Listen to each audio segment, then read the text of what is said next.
चीन में इस कहानी को कई नाम से याद करते हैं लोग। एक है द मिडनाइट बस, एक है द बस टू फ्रेग्रेंट और एक है रूट नंबर 375। ये एक रात की रहस्यमयी कहानी है। कहानी है 14 नवंबर 1995 की।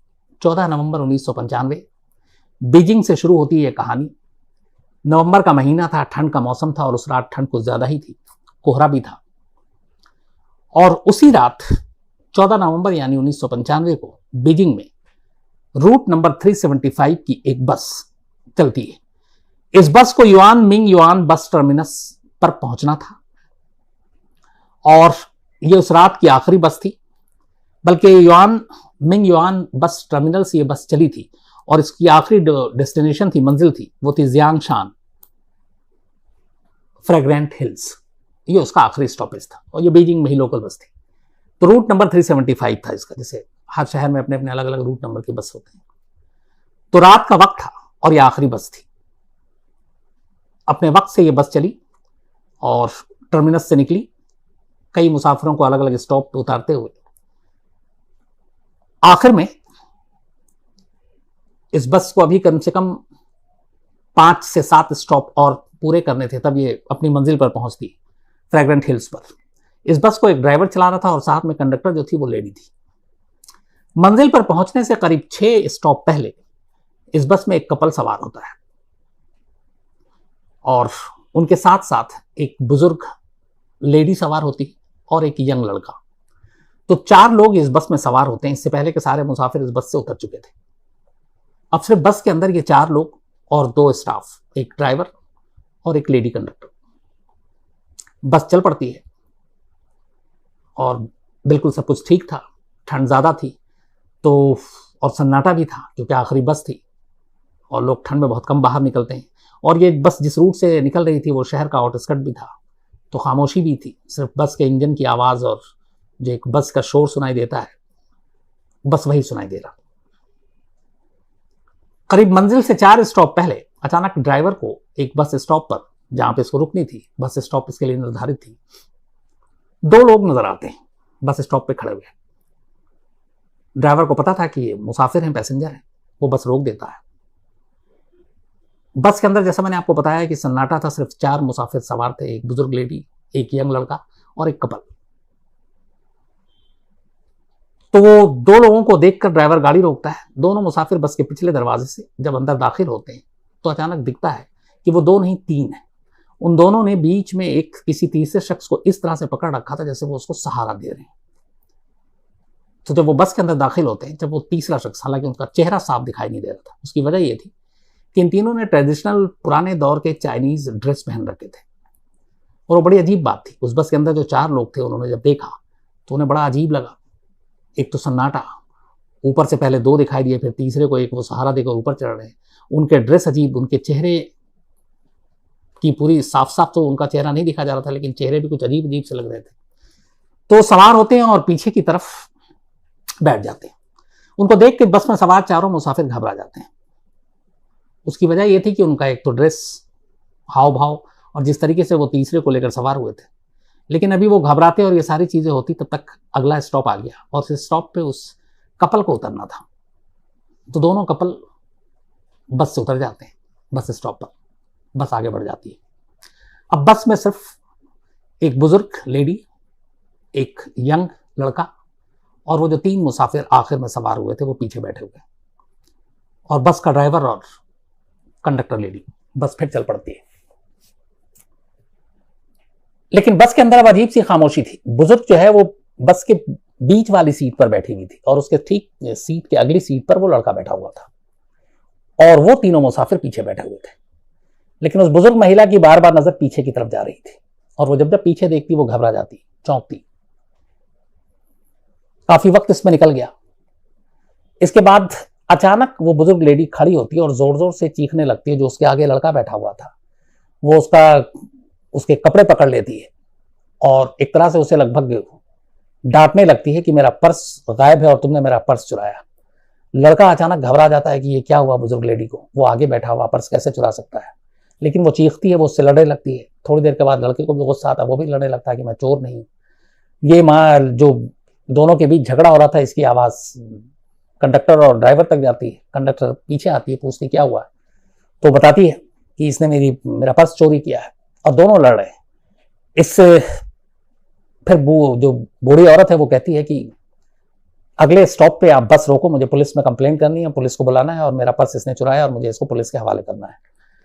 वो दोनों समझाते हैं, कंडक्टर और उधर आगे से ड्राइवर भी, लेकिन बुजुर्ग लेडी मानती नहीं और इसी जिद पे अड़ी थी कि बस अगले स्टॉप पे रोको, मुझे पुलिस को इन्फॉर्म करना है। आखिरकार ड्राइवर को भी गुस्सा आता है और अगला स्टॉप जैसे ही आता है वो बस को रोक देता है। जैसे ही बस रुकता है, बुजुर्ग लेडी उस लड़के का हाथ पकड़कर उसको नीचे उतारती है। दोनों नीचे उतर जाते हैं, बस आगे चली जाती है। लड़का गुस्से में कहता, रात के वक्त ये आखिरी बस थी और आपने मुझे यहां उतार दिया, अब यहां पुलिस स्टेशन कहां है? तो बूढ़ी औरत कहती है कि यहां कोई पुलिस स्टेशन के लिए मैं तुमको उतारी नहीं हूं, मैंने तुम्हारी जान बचाई है। लड़का गुस्से में था, बोला आपने मेरी कैसे जान बचाई, मुझे क्या हो रहा है, मुझे क्या हुआ है, आपने मुझ पर चोरी का इल्जाम लगाया। उसने कहा मेरे पास कोई और रास्ता नहीं था, मुझे बस से उतरना था, और बस से इस तरह से उतरना था कि किसी को शक ना हो, खासतौर पर वो जो 3 पीछे मुसाफिर बैठे थे, और इसीलिए मैंने ये सारा झूठ बोला, ड्रामा किया कि मेरा पर्स चोरी हुआ, तुमने कोई चोरी नहीं की है, मुझे अपने साथ तुम्हें भी बस से उतारना था क्योंकि मुझे तुम्हारी जान बचानी थी। लड़का पूछता है कि ऐसी क्या बात होगी? तो वो कहती है कि जो 3 मुसाफिर अजीब से हुलिये में पीछे बस में सवार हुए थे एक बस स्टॉप पर, तुमने देखा था? उसने कहा हाँ देखा, अजीब थे। बोली मेरी नजर उन्हीं पर थी लगातार जब तक वो बैठे हुए थे, और बीच में अचानक मैंने देखा कि जब हवा चली उनके कपड़े उड़ रहे थे, और उसने कहा मैंने उन तीनों को ध्यान से देखा, उन तीनों के पैर गायब थे, जबकि वो बस में खुद से चलकर सवार हुए हैं। लड़के ने कहा कि ये क्या मतलब ऊट पटांग बात कर रही है, कोई वहम आपका? बोली मेरी इतनी उम्र है और इतना तजुर्बा है कि मेरा कोई वहम नहीं है, मैंने बार बार देखा और उसके बाद मुझे एहसास हो गया कि शायद ये इंसान नहीं है, कुछ गड़बड़ है। लड़का क्या करता, सुनता रहा, फिर भी लगा कि ये कुछ अजीब बात है। थोड़ी देर के बाद वो बुजुर्ग कहती है कि यहाँ पे एक पुलिस स्टेशन है, चलो वहां पे हम लोग ये चीजें बताते हैं। तो बस स्टॉप पर उतरने के बाद अब पहला काम जो था उस बुजुर्ग महिला का वो ये था कि इस इंसिडेंट के बारे में पुलिस को रिपोर्ट लिखाना, क्योंकि उस लेडी के हिसाब से वो तीनों नॉर्मल इंसान नहीं थे। हालांकि इससे पहले जब बस के अंदर वो घबरा रही थी तब लेडी कंडक्टर ने ये समझाने की कोशिश की थी कि हो सकता है ये लोग किसी ड्रामा कंपनी में काम करते हों, कोई एक्टर हों और इस तरीके का ड्रेस पहना हो, तो इसलिए घबराने की जरूरत नहीं, और कहाँ भूत प्रेत पे आप यकीन कर रहे हो। लेकिन तब भी वो मानी नहीं। तो खैर उस लड़के को लेकर वो बस स्टॉप पे नीचे उतरती है और उसके बाद पुलिस को कॉल करती है। दोनों अब पुलिस के सामने थे। लेडी पुलिस को बयान देती है कि मैं अभी जो रूट नंबर 375 बस है उसमें 6 स्टॉप या 5 स्टॉप पहले जो था वो 3 बहुत ही रहस्यमयी लोग सवार हुए थे, और मैंने उनको देखा, उनके कपड़े, उनके हुलिये, उनका चेहरा सब अजीब था। लेकिन सबसे अजीब ये था कि मैंने बहुत ध्यान से देखा और बहुत दावे से कहा लेडी ने कि उनके पैर नहीं थे। अब पुलिस को भी सुन के हंसी आई। उसने कहा कि क्या ये बोल रही है, आज के दौर में ये बहुत पुरानी बात भी नहीं, 1995 सिर्फ 26 साल पुरानी बात है। तो पुलिस को लगा कि इस लेडी की या तो उम्र हो गई है या कुछ और बात है। फिर लड़के से पूछा, लड़के की हिम्मत नहीं, लेकिन लड़के ने अपनी कहानी बताई।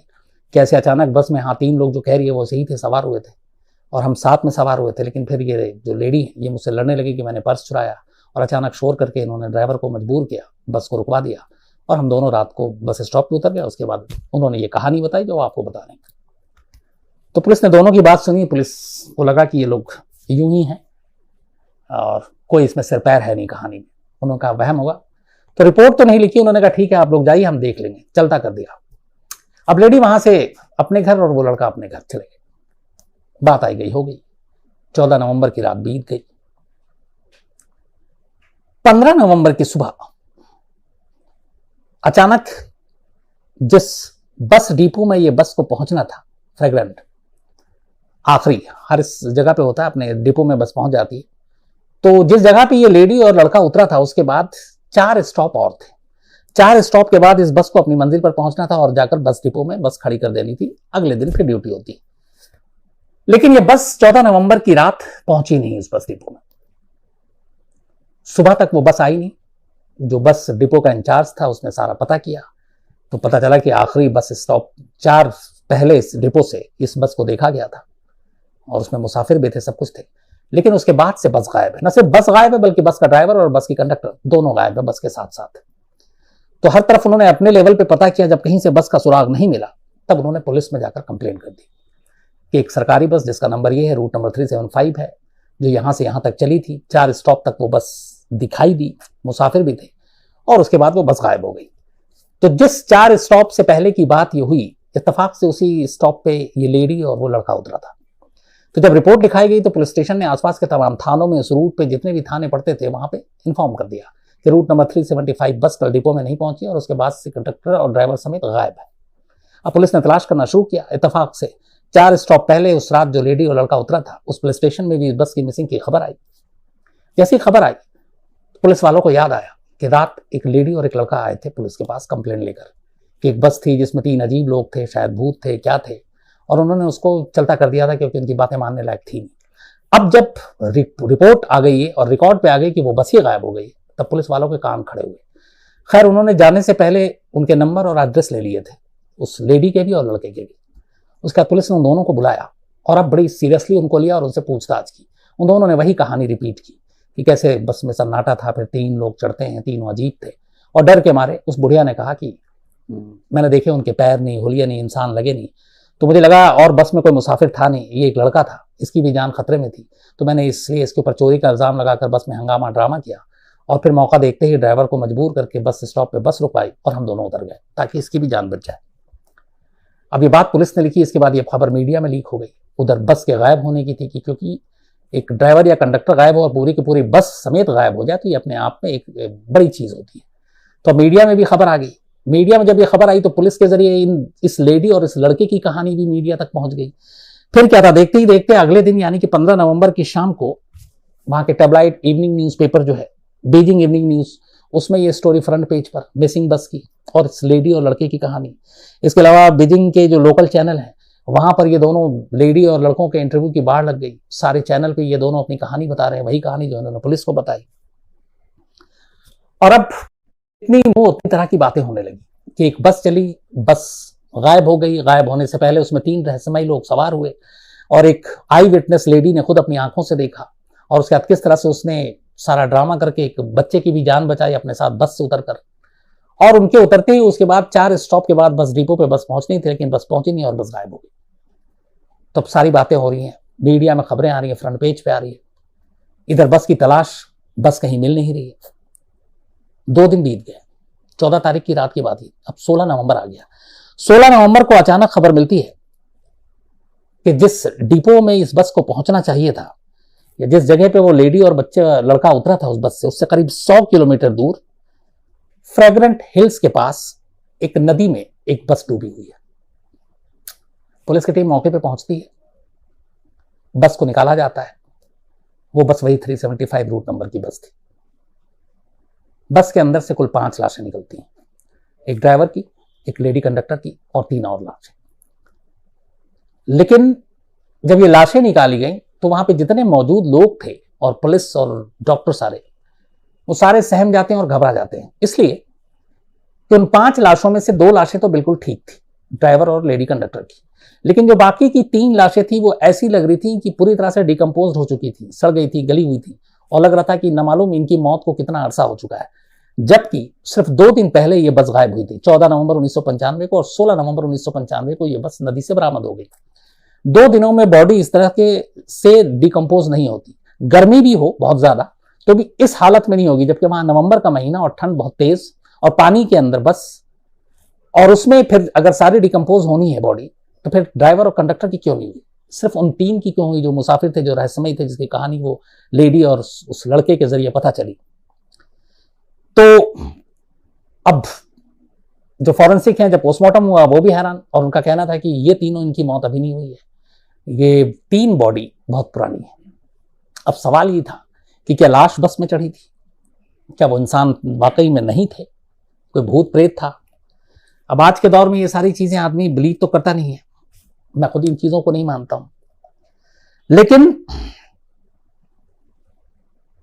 जो सारी चीजें सामने थी, जो 3 लाशें थी, वो अजीब अजीब कहानियां बता रही थी और पुलिस को कोई क्लू नहीं मिल रहा था। इसके बाद एक नई चीज आई, जब डिपो से संपर्क किया गया और पूछा गया कि बस आपके डिपो से 100 किलोमीटर दूर इस फ्रेगमेंट हिल में कैसे पहुंची, तो उन्होंने कहा कि ये जा ही नहीं सकती थी, इसलिए कि हर बस के जो रूट हर दिन दिए जाते हैं फिक्स होता है कि इतने किलोमीटर पहला उसका यहाँ से ओरिजिन होगी, यहाँ से चलेगी और यहाँ लास्ट स्टॉप होगा। तो उसी हिसाब से उनको डीजल उसमें टैंक में भरा जाता, फ्यूल टैंक में। उन्होंने कहा कि इस बस में इतना डीजल ही नहीं था कि ये 100 किलोमीटर और बस चल सकती थी। मुश्किल से 10, 20, 30 किलोमीटर एक्स्ट्रा इसमें था, लेकिन 100 किलोमीटर तक का फ्यूल इसमें नहीं था। तो ये कैसे गई नहीं मालूम। क्या ड्राइवर ने भरवाया?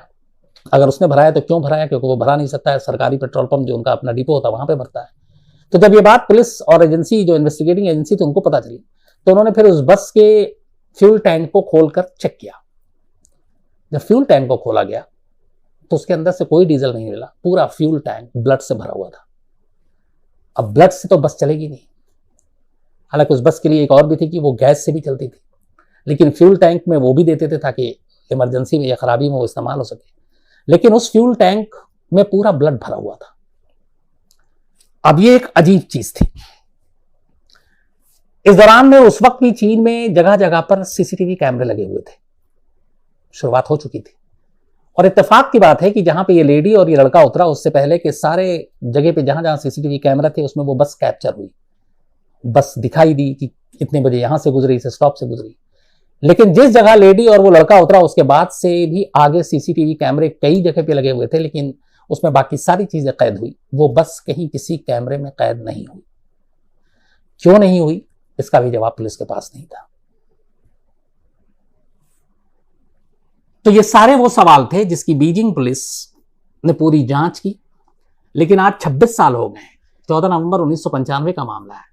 26 साल बाद भी इन सवालों के जवाब नहीं मिले कि उस बस में वो 3 लोग कौन सवार हुए थे, वो बस उस फ्रेग्रेंट हिल्स की नदी में कैसे पहुंची, उस बस पे इतना फ्यूल नहीं था, उसने ट्रैवल कैसे किया, और 5 लाशों में से 2 लाशें सही सलामत और 3 लाशें इतनी सड़ी गली और डिकम्पोस्ट कैसे मिली, जबकि मौत सिर्फ 48 घंटे पहले हुई थी। फ्यूल टैंक में ब्लड कहां से आया, सीसीटीवी कैमरे में वो बस उस लम्हे के बाद कभी कैप्चर क्यों नहीं हुआ जब ये 3 शख्स बैठे थे, और वो तीनों कौन थे। ये है मिस्ट्री बीजिंग की, उस बस की। और आज भी इसके बारे में वहां बातें होती हैं और कहते हैं कि इसके बाद उस वक्त कई महीनों तक लोगों ने रात को उस रूट पर ट्रैवल करना छोड़ दिया था। बल्कि रूट नंबर 375 को तो एक तरह से भुतहा ही घोषित कर दिया था कि 375 बस नंबर देखते ही लोग डरते थे और उस बस में चढ़ते ही नहीं थे, और कोशिश करते थे लोग कि सूरज डूबने से पहले ही अपने अपने मंजिल तक पहुंच जाए, रात को ट्रैवल ना करें। उसकी दहशत कई बरसों तक आने वाले में रही, इस एक इंसिडेंट की वजह से, रूट नंबर 75 की वजह से। लेकिन दहशत धीरे धीरे कम हुई, लेकिन सवाल और रहस्य आज भी वही है, जवाब आज भी नहीं मिला है। और पुलिस रिकॉर्ड में ये सारी चीजें, बीजिंग की पूरी पुलिस रिकॉर्ड में है। बस की मिसिंग की, उस लेडी और उस लड़के के बयान, उनके वहाँ के न्यूज़पेपर में दिए गए बयान, उनके इंटरव्यूज, जहाँ से लाशें मिली, पोस्टमार्टम की रिपोर्ट, ये सारी चीज़ें आज भी एक लीगल दस्तावेज के तौर पर है। बस नहीं है तो वो ये कि आखिर वो 3 रहस्यमय लोग कौन थे, ये बस नदी में कैसे पहुंची, और 5 में से 3 लाशें इतनी डिकम्पोज कैसे हो गई और 2 लाशें सही सलामत कैसे थी।